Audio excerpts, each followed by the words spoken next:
thanks very much for joining this seminar. It's our second seminar of the term in the Child and Adolescent Mental Health series in the Department of Psychiatry at the University of Oxford.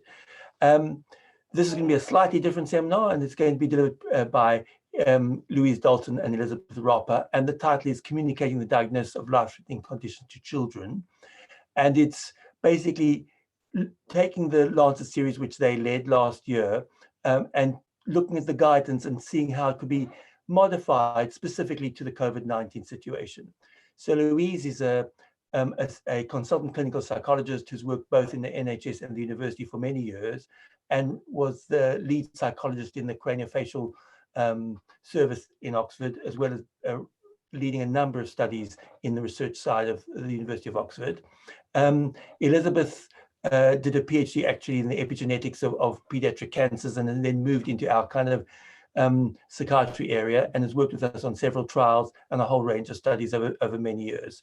So they really led this work about how to take this the guidance around diagnosis and the communication of the diagnosis of life-threatening illness to children, and modifying it for the COVID situation, and done a really fantastic job and published things now on set up their own sort of separate website within the Department of Psychiatry website, which we'll come back to. So without really further ado, Louise and Elizabeth, take it away from here. Thanks. Thanks, Alan, and thanks everybody. We're really delighted to talk about this.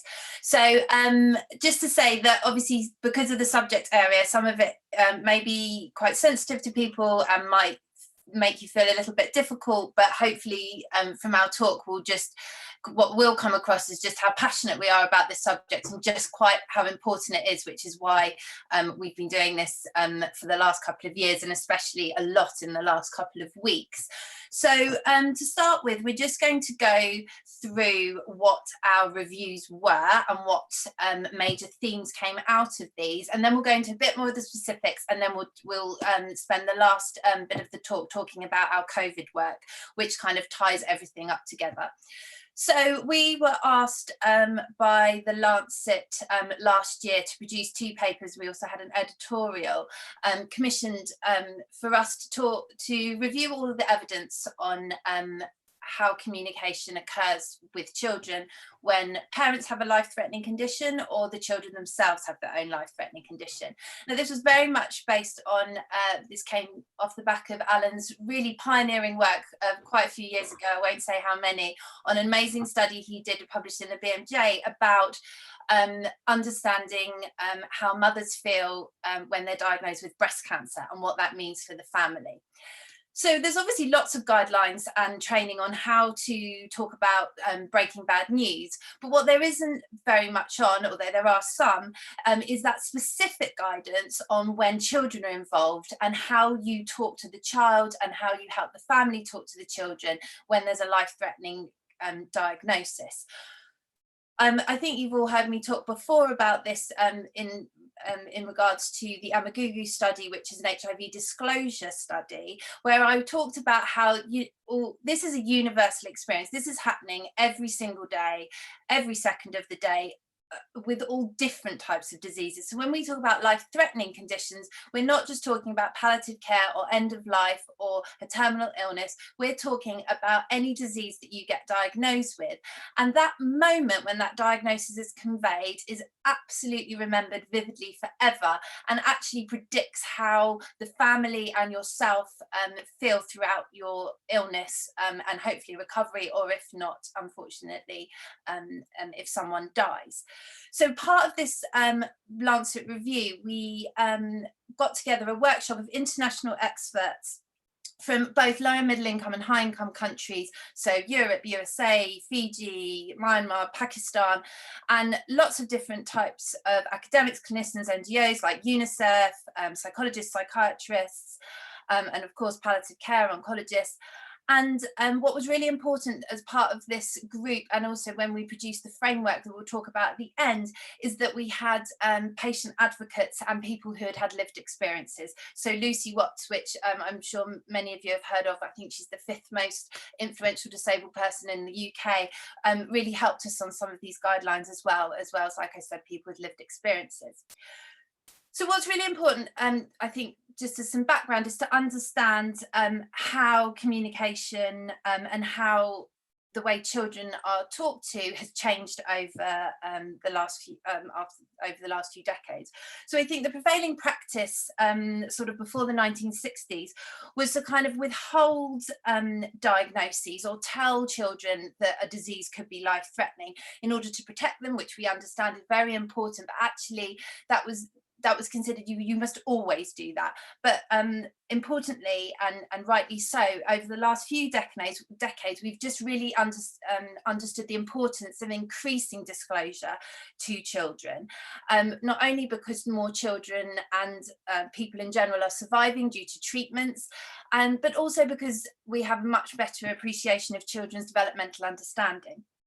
And combined with that is how we now understand more that the whole family is affected, very much echoing the models that are already operating in paediatric care, that if anybody is ill with the family, it will affect the children, the siblings, the parents, the grandparents, in that whole family.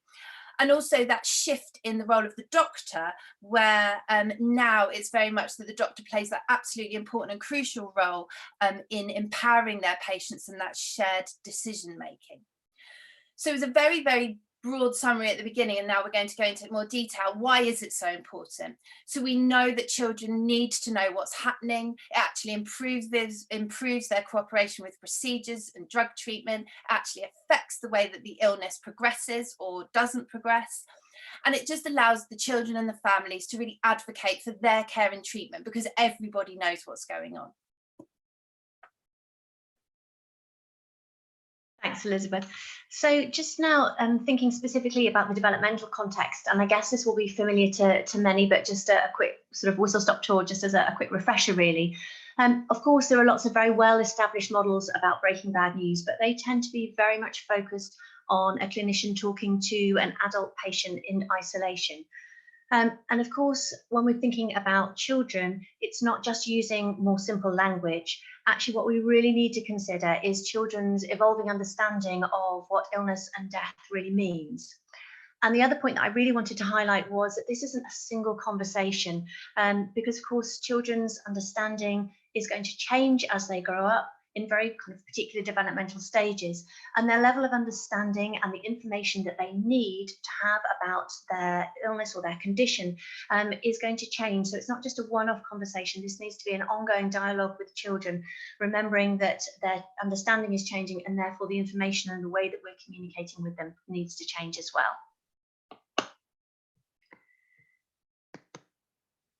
So in terms, sorry, we've now got a slightly complex situation in terms of moving slides. So there's a number of key concepts that contribute to what's kind of known as an adult understanding of death. And these emerge gradually during the primary school years. So we say that someone has a sort of I suppose, a more sort of comprehensive understanding of death when they understand irreversibility. So once the physical body's dead, it can't be made alive again. That also that we're all going to die at some point, and that it again is throughout the natural world. Also having an understanding of what happens when we die in terms of all life-defining capabilities cease, and also having some realistic understanding of the events that might cause death. So this is quite a busy slide, but just thinking about a life-threatening condition, there's a couple of points that I particularly wanted to draw your attention to. And the first is that even very, very young children will notice when a caregiver is absent.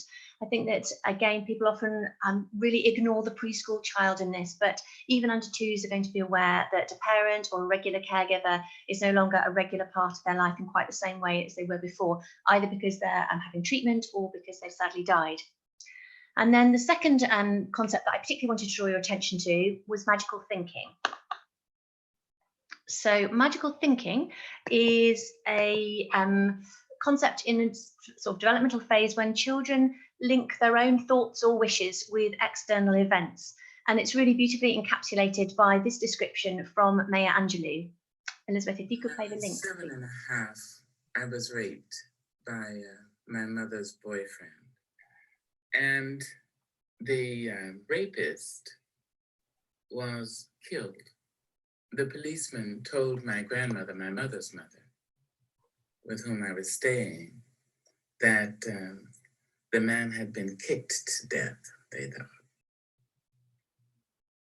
And I heard that. And somehow, with my 7.5-year-old logic, I decided that my voice had killed him. That because I told who did it, that my voice was the culprit. And so I decided that I'd better not talk, because anybody whose name I called or who heard me might die. Thank you. So I think one of the things that we need to particularly remember about children in this stage, which is around between the ages of approximately 4 and 7 years, is that children have an emerging sense of conscience, but they have quite a poor understanding about how illnesses is spread. So in some cases, this can lead them to believe that because they're ill or because a parent's ill, it's in some way a punishment, perhaps for their own poor behaviour.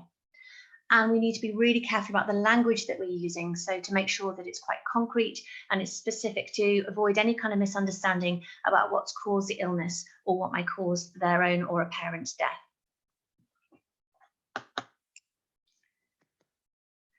There's a huge developmental shift between the ages of 7 and 11 years in terms of children's understanding of disease and how this can be transmitted. And again, consistent with broadly kind of Piagetian models, children have a much better understanding of things that they can see rather than things that are more abstract. So they can understand changes related to cancer, like hair or weight loss, because that's something that they can observe and they can see. But a fuller understanding of what cancer means, or chemotherapy or side effects, can be much harder for children to understand. And then I guess just very briefly thinking about some of the very particular challenges later in terms of adolescence. I guess from a cognitive perspective, we are all familiar with the works indicating that adolescents have a particular kind of focus on short-term consequences, and that can really play a pivotal role in treatment decisions and can also be a potential source of conflict between adolescent patients and their parents and their doctors, in terms of when I start treatment and an adolescent might say, but actually I'm going to a party on Saturday, I can't possibly do that. So again, just recognising the importance of that adolescent pattern of thinking. But also for adolescents who are perhaps hospitalised themselves, thinking about how that will take them away from their peer group at a time when the influence of their peer group and the salience of their peer group is so strong. And also thinking about treatment which may affect their appearance, again, thinking about how that conflicts with that adolescent goal or those adolescent priorities about appearance being so important. And also, if an adolescent is unwell or a member of their family is unwell, it means that they're often pulled back into their family just at a time when they're exploring their own independence and their own autonomy. And some of these challenges have very much been recognised in clinical services, and in particular, the development of teenage young adult services in cancer services. There is some research that's been done looking at the extent to which children's experiences affect their understanding and whether that might influence their level of, sort of developmental stage at different ages. Most of the developmental models that have been written about illness and death don't really think about children's illness experience or their exposure. Although the seminal work by Myra Bluebond-Langner suggests that even very young children are aware of their own approaching death. There's also been some research with children living in areas of high conflict or where disease is endemic, and a suggestion that they might have a more advanced understanding than their chronological age would suggest. But I think it's fair to say that the evidence is fairly scarce and also pretty inconsistent. So just to talk now, we're going to talk a little bit about each of the papers and then bring it all together with the example of COVID.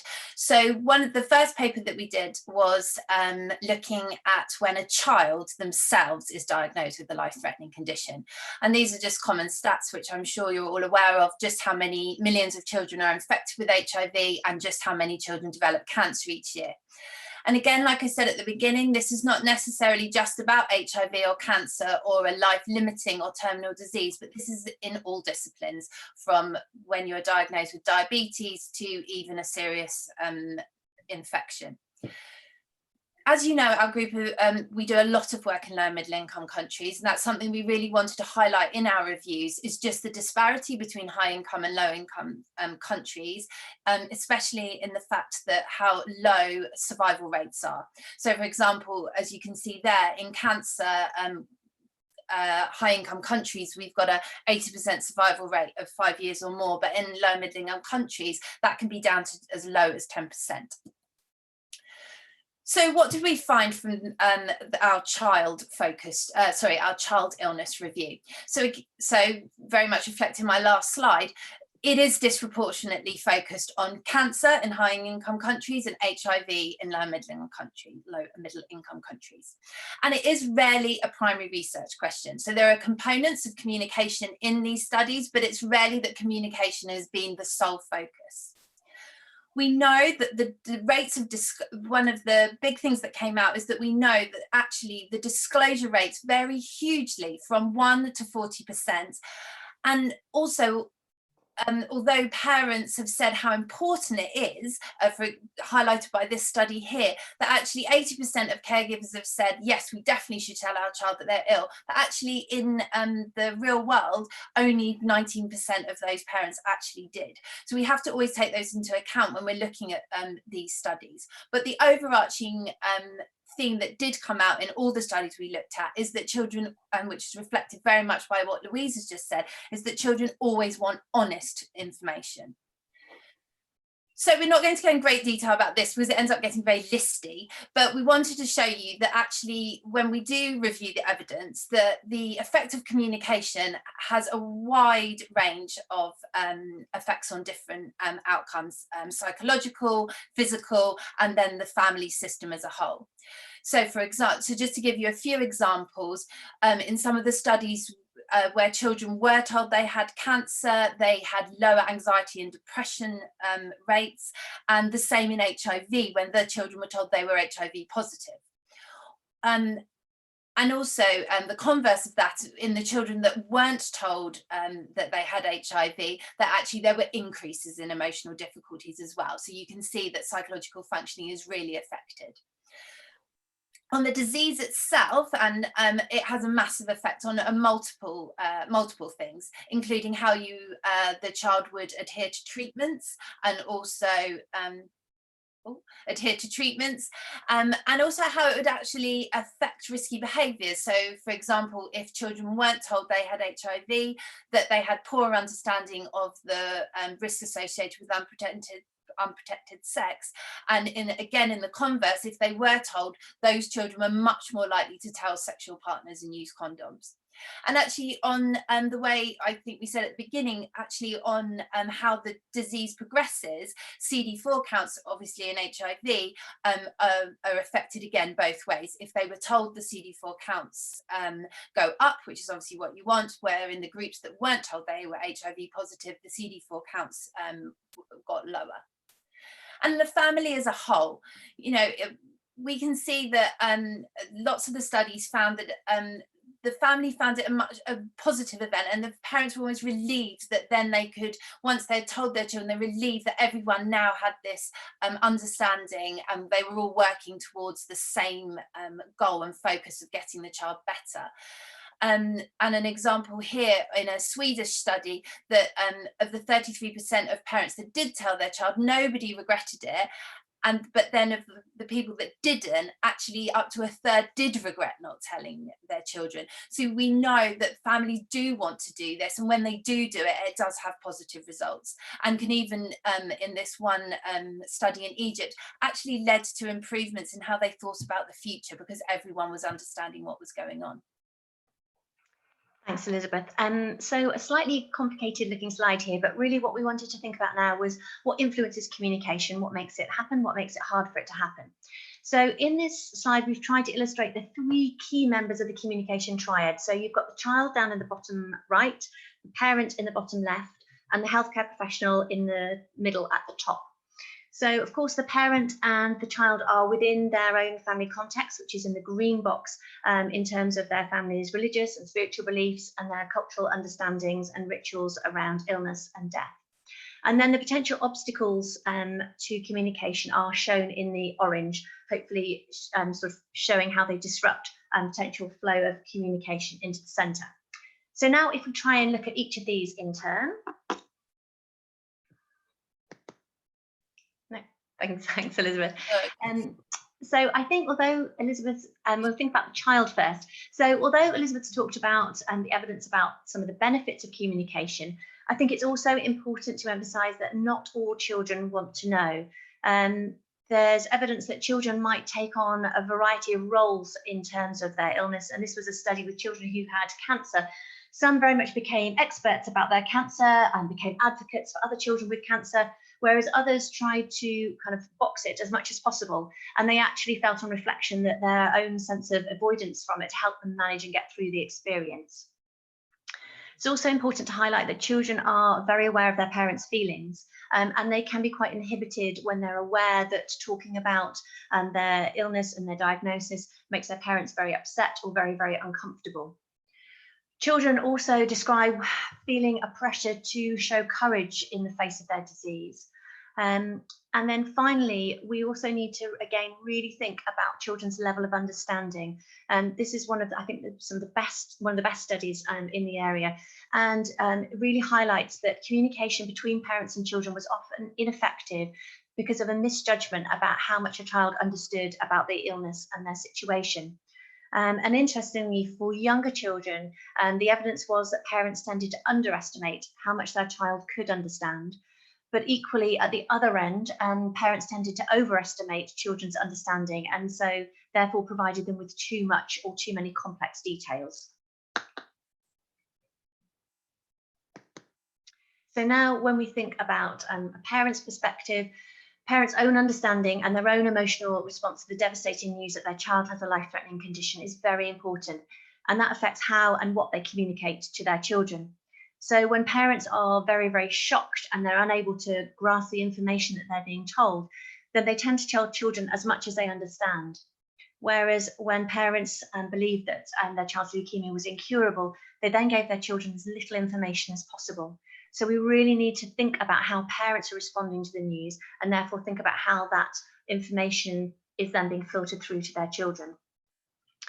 Parents also talk about their concerns about how they might answer their child's difficult questions. And this is particularly complicated when a parent or a child have HIV, because of course, sadly, in much of the world, there's still a huge amount of stigma attached to an HIV diagnosis. And again, that can bring up difficult questions from a child about, well, how did I get it? And if you've got it too, how did you get it? And of course, parents are worried about the impact of the diagnosis on their child and that strong, strong desire to protect their child from what's going on and from the difficult things that they're facing as a family.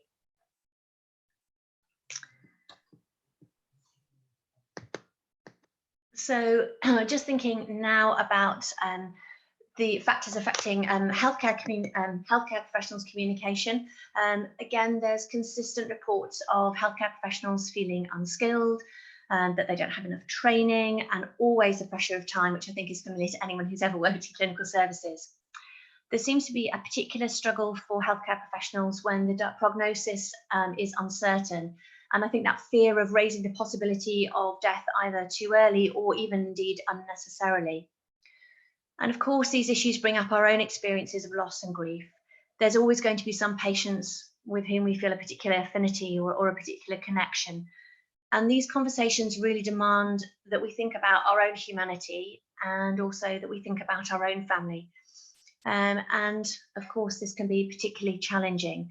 And what's interesting is some of the literature suggests that we can manage the uncomfortable feelings that these conversations bring up by creating a physical or an emotional distance from patients, either by being very, very formal or kind of having a sense of busyness that there isn't time to talk about it, which again pushes people away from these conversations. So now we return to the idea of the child and the parent and the healthcare professional in kind of a triad of communication.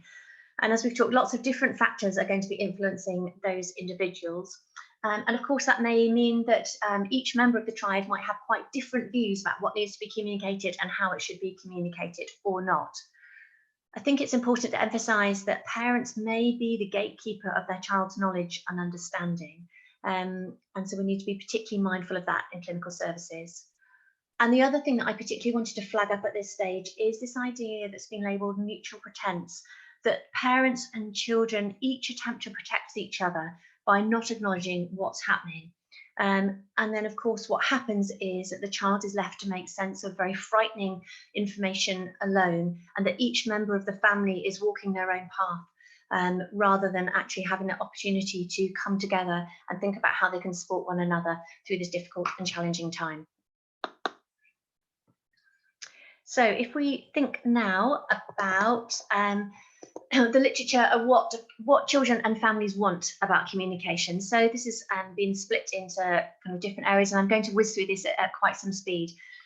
One of the themes that keeps coming up is the importance of the relationship that they have with the child's medical team. Unsurprisingly, trust, honesty, and empathy are right up there.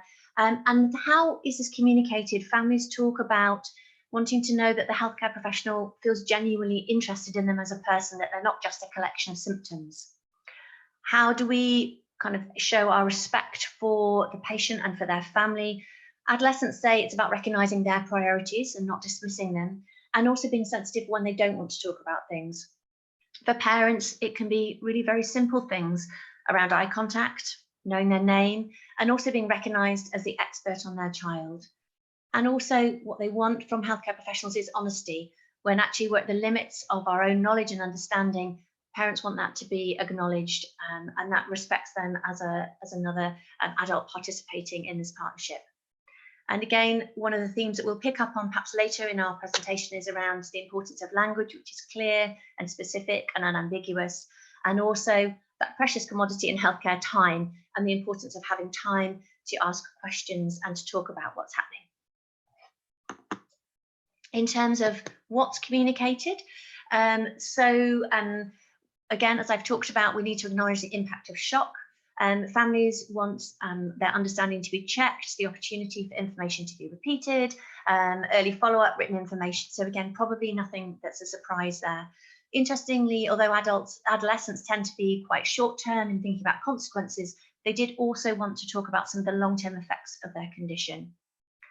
And in terms of thinking about prognosis, it was important for families to know the detail of survival statistics, or if there's uncertainty, for that uncertainty to be acknowledged, and that prognostic information was very much valued. I think one of the things that was really interesting to me as a clinician is that parents who described feeling very, very upset at the time still wanted to know. There's some evidence that we might unconsciously tailor the amount of information that we're giving a family in line with their reaction, but actually we need to be very aware that even if someone is very distressed, they do still want to know. So then going on to our parent paper, again, this is a very common occurrence with many adults who are diagnosed with any kind of life-threatening condition are parents who have children actually living at home. So in that situation, you have that dual challenge of not only coping with your diagnosis, but also maintaining your role as the parent. And again, this is very common, and that low and middle income countries are affected by even more burden of disease. So why is it important? So the main thing I think that we've been trying to get across today is that children are so very observant, whether it's their own illness or in this case, we're talking about parent illness. They know everything that's going on around them. They can notice changes in behavior, in feelings, what they see, what they hear, hushed conversations behind closed doors, changes in parents' behavior or anyone's behavior within the family. And even more so if that parent is taking different medication or attending hospitals and clinics. So if you don't provide the children with the information of why they're seeing these things happening in their family life, they're going to rely on what they're seeing and try and construct something in their head based on what they're seeing that often is, and we quote this a lot, is often more dire than the truth. It leaves them feeling isolated, sometimes guilty, going back to what Louise was talking about, magical thinking, and just fearful of what's going to happen in their family if there's something going on that they don't understand why. And obviously you can see that that's going to have a huge effect on their psychological and physical well-being. We think this is very poignantly exemplified by a quote that one of our collaborators said to us about her own experience. I'm not going to read it out, I'm just going to leave it up and then move on.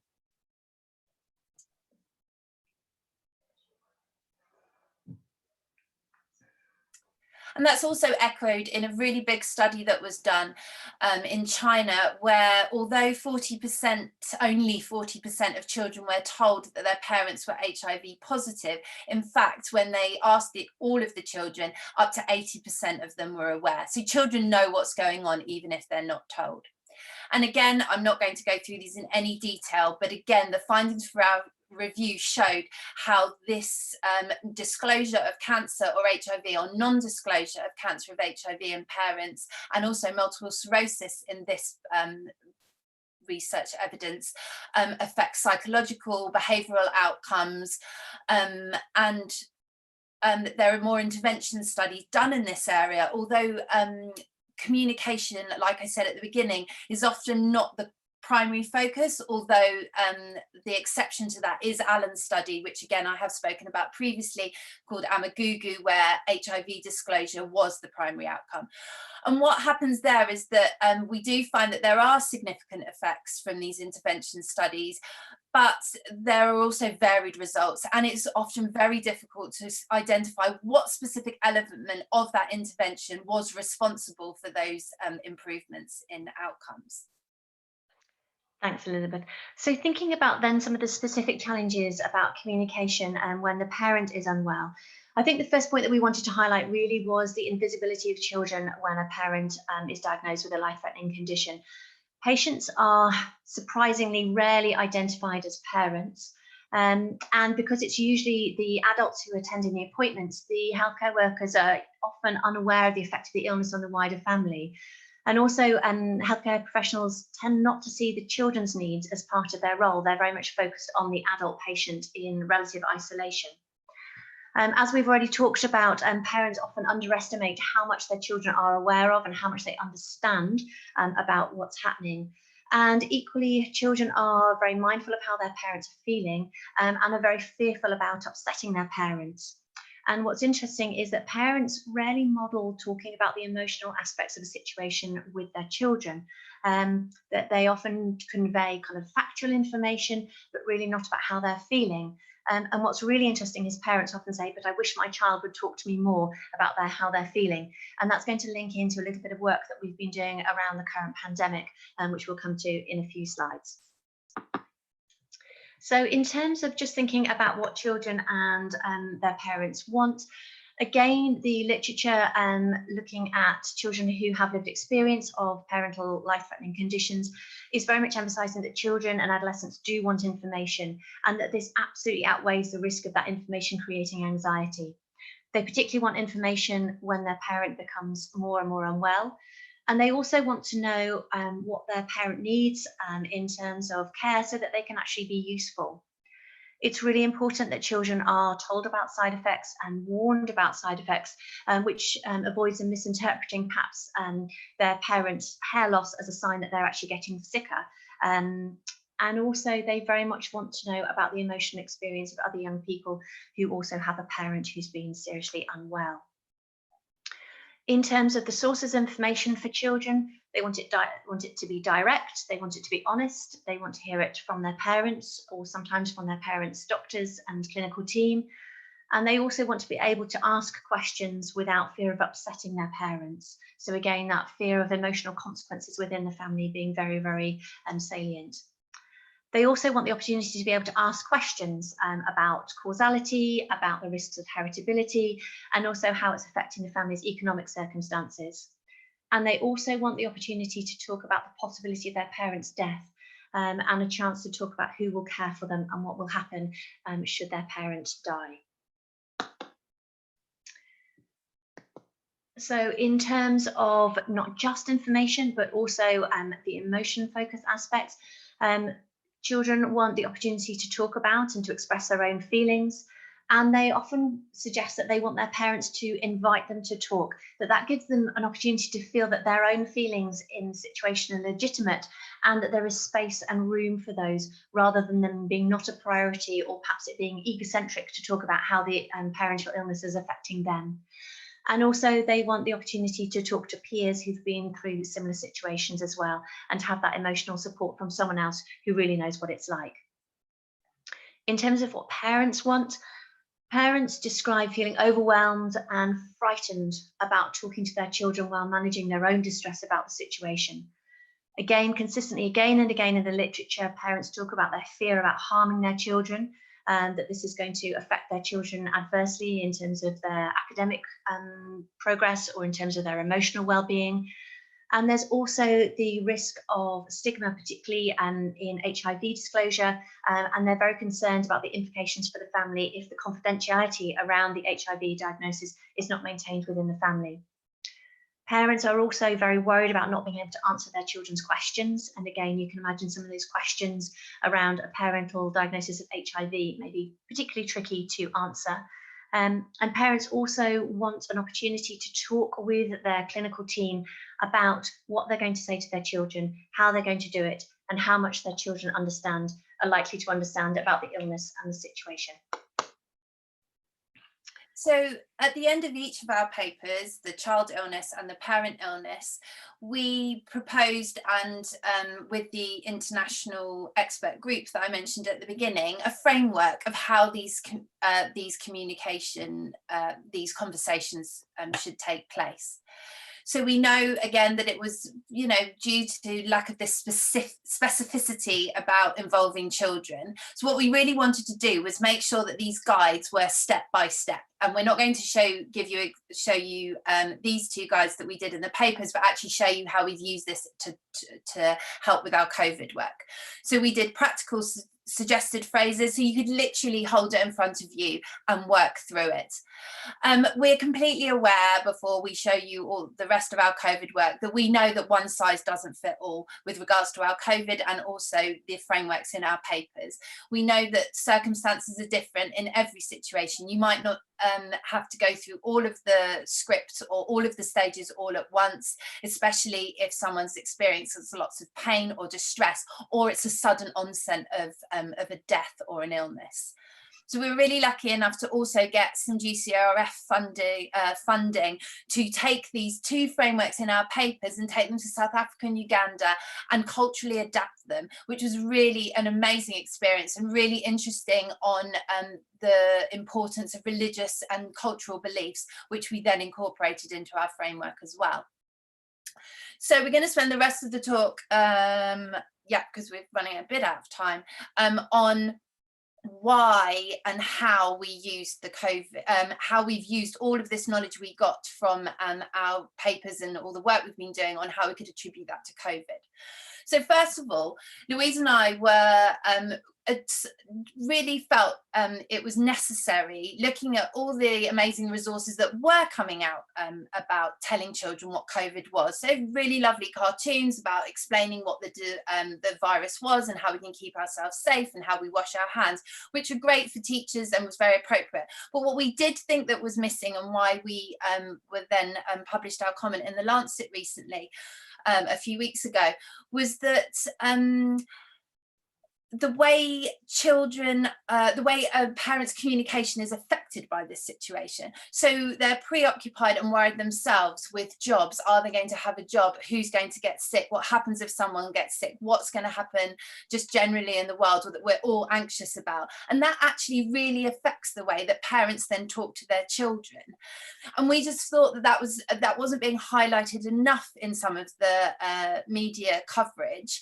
And in times as that is that if adults aren't authentic about that to their children, much echoing what Louise was just saying about how you need to model how you want your children to act and feel, then actually the children won't tell them that they're actually really worried, and that again, that they've heard conversations behind closed doors because mummy and daddy are arguing more because we're all stuck in the house together, or they're worried about their jobs. And actually what needs to be highlighted to parents is that actually you need to involve involve your children in these conversations, not overwhelm them with economical, worried about job and food and money, but actually say, you know what, this is an awful situation for all of us and we're worried too. And then that just allows the children to have that opportunity to share their own feelings. And again, very much going back to our magical thinking, which hasn't been discussed that much either, is that if you don't tell children why all these things are happening, then very young children will try and make up something and try and reason with why this is happening. Why isn't Nana and Grandad coming around anymore? And we're talking again, highlighting very, very young children that often get missed. And we're talking about, over 1. If children know that their normal routine and their children and their parents' behaviour is not how it used to be. And I think a lot of you know that we have a very strong collaboration with a Blackpool, A Better Start, and actually they have made an animation which we hope we've been ready for today, helping parents, that we will share obviously with everyone, helping parents understand these points but in a really user-friendly way, using people in Blackpool talking about these issues. So that's going to be something really that we're really excited about. Thanks. So obviously the current pandemic is a very challenging time for clinical workers in hospital.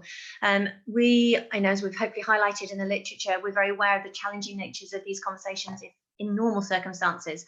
But at the moment, many healthcare professionals are working in new clinical areas, and so they may be much less familiar with talking to relatives about the death of a patient. And of course, a high level of workload in some areas may mean that this unenviable task might fall to staff who are perhaps less experienced with breaking bad news.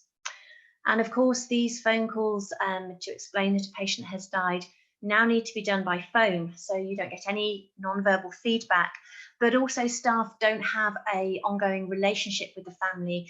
Really, the patients are coming in very much as a single person, and so it's very difficult to build up a picture of their broader life and their broader family setup. So what we've done is we have adapted our framework of communication specifically for the situation of having to contact a relative by phone to let them know that a loved one has died. This isn't just for patients who have died of COVID.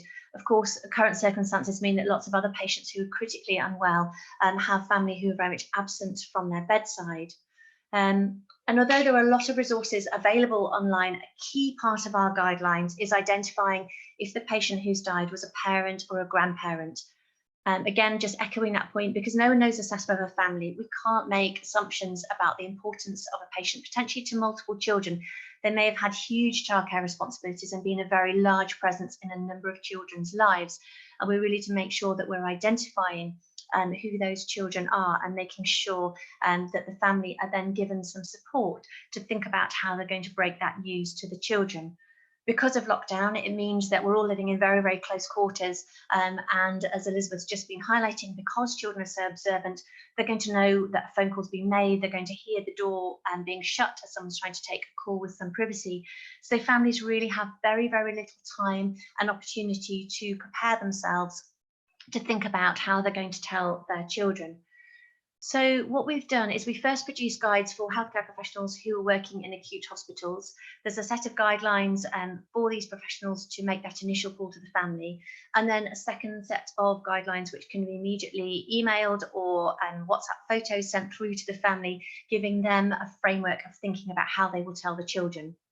And then in response to the high death rates in care homes, we've been working with Age UK and Care UK to adapt these for care staff who are working in nursing homes and residential units. And we've also been liaising closely with Sir David Benham, who was recently of the Care Quality Commission. The guides have been translated now into Urdu, into Spanish and Polish, and they've been distributed both globally but also through networks in the UK. And we hope through the animation that we're just about to play, which we've developed based on the written guides, you can see some of the evidence and the principles that we've been highlighting right the way through our talk today. So Elizabeth, could you just play the animation for me now? Thanks.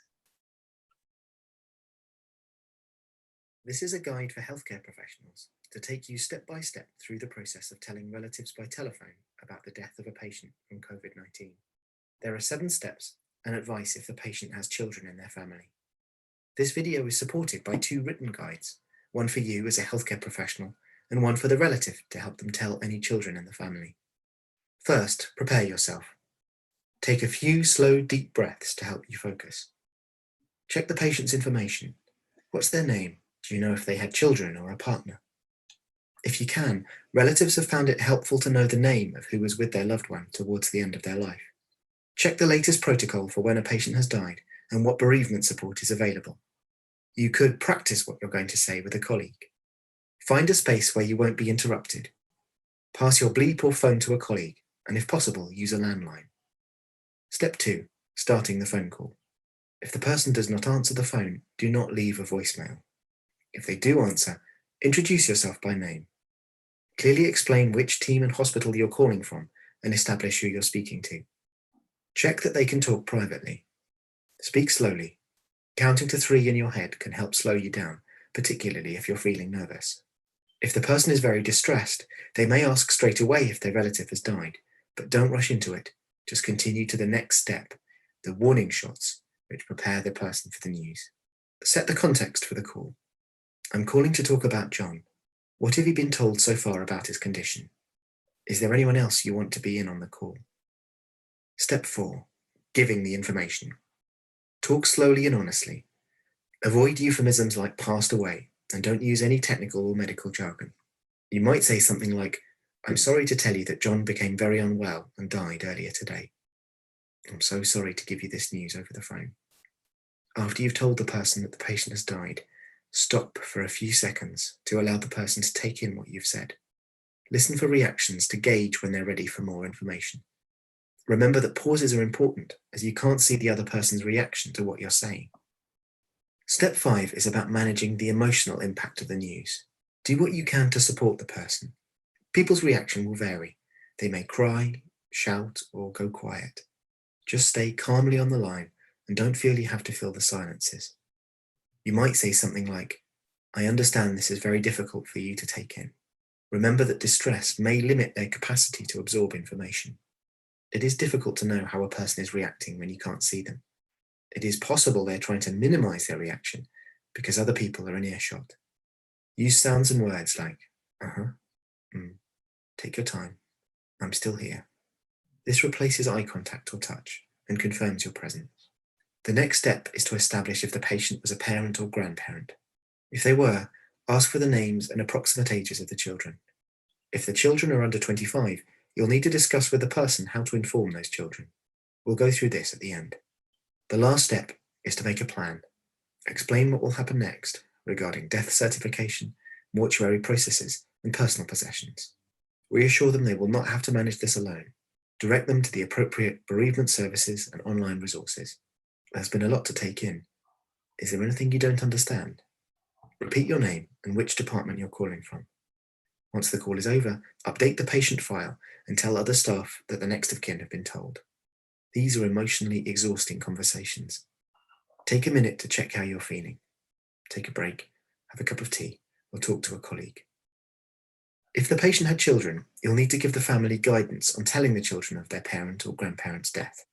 These are daunting conversations, and people don't want to upset children, but children need to know what has happened. In lockdown situations, families will have very little privacy and preparation time, so it's important for you to help the person with simple steps to prepare themselves, practically and emotionally, for the conversation with their children. The document, How to Tell Children, covers these steps in more detail. Step A, preparing the family practically and emotionally. Talk to them about the children's awareness of what has been going on.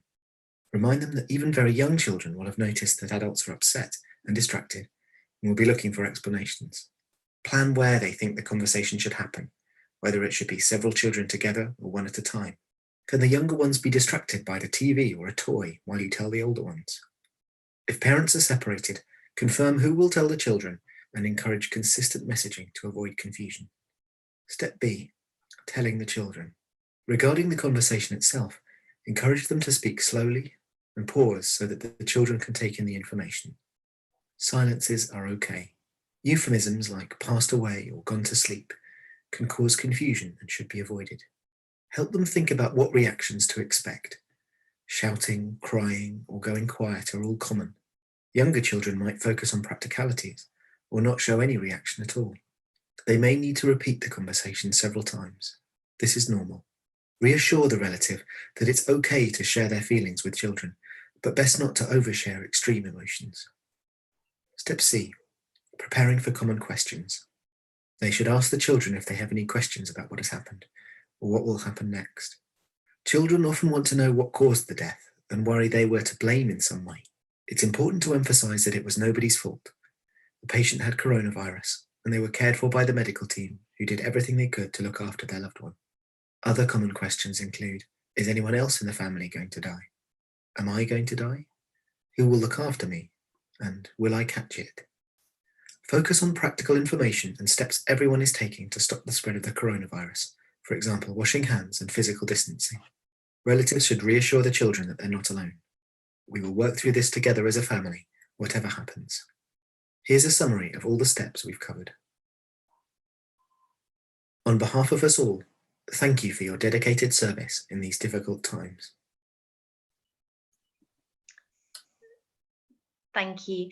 And we're currently working on iterative feedback of the guides from frontline healthcare workers. And we've also got a small COVID-specific grant to enable the resources to evaluate the resources that we've worked on. And this is in partnership with the Intensive Care National Audit and Research Centre and also with the Royal College of Nursing.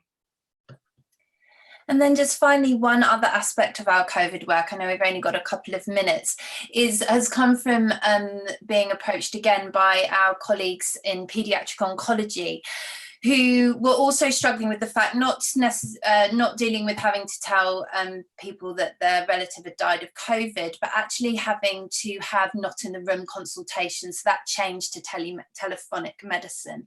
So they were worried that because children they didn't want them, and they still don't want them to come into the hospital, that they were having to give test results relating to treatment and relapse, and then also in many circumstances where the treatment is no longer working, palliative and end-of-life care. As you can imagine, these conversations for all of the people in paediatric oncology was just so different from what they're used to. Having that personal contact where they can sit in the room together and support them through this is just not there. So with them, we have created yet another guide specifically around these difficult conversations, and again another guide that they then send to the parents to help the parents tell the child the news if they are usually under about 16, because often their older patients will be involved in the phone call as well.